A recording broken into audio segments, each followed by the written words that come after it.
Good morning.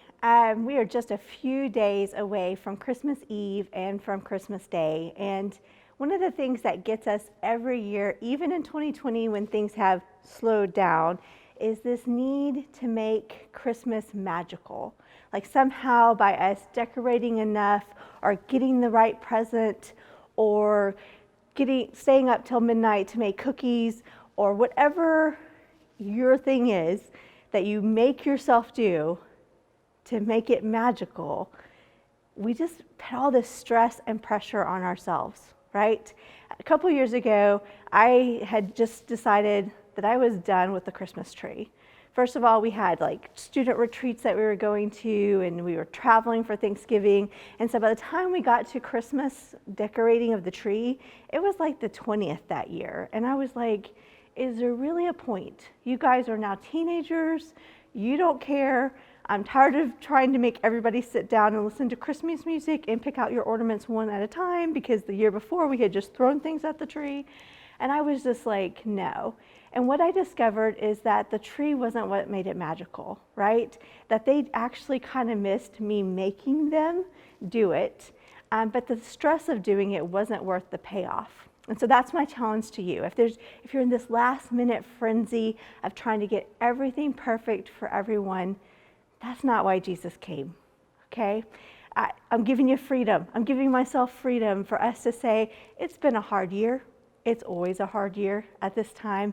We have a lot on our plates. It's okay to say, what has the most emotional bank for our time, right?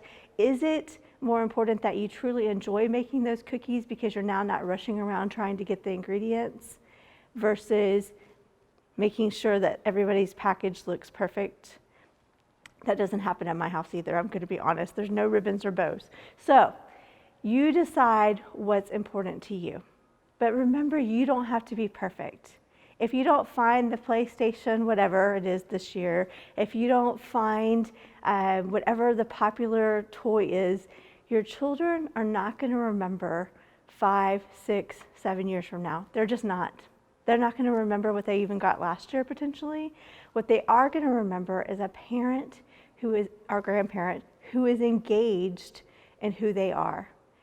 Sometimes those missed opportunities are the best chance to talk about, man, I really wanted to get you the PlayStation, but it just wasn't on the cards this year. Instead, why don't we make some things that we can do together? What would you like to do? That's the other thing I want to encourage you to do. First thing is, you don't have to be perfect. Jesus was perfect. Jesus came. That's what the holiday is about. Not perfection, looking a certain way, posting a certain picture. It's not that. And I know you know it. The second thing is, maybe it's okay to ask your kids what they want over this Christmas break. Not things, but opportunities. Maybe it is finding a day where you feel safe going to the movies or going to the zoo or having a play date with someone that you feel comfortable with. Maybe it's just riding your bicycles together. Maybe it's snuggling down and having an appetizer dinner and watching your favorite movies. But ask each of your kids, like if you had to do one thing, if you got to do one thing this holiday break together, what would you want that to be? Every time we've asked our kids, it always surprises me. Always, because it's always something so simple that I would have done anyway. Maybe it's making French toast for one of the kids. Maybe it's they just want to sleep in. Maybe it's that they just want some one-on-one time with you. Whatever it is, the power that you give them to have choices. Now you can guide it. Don't promise them the moon.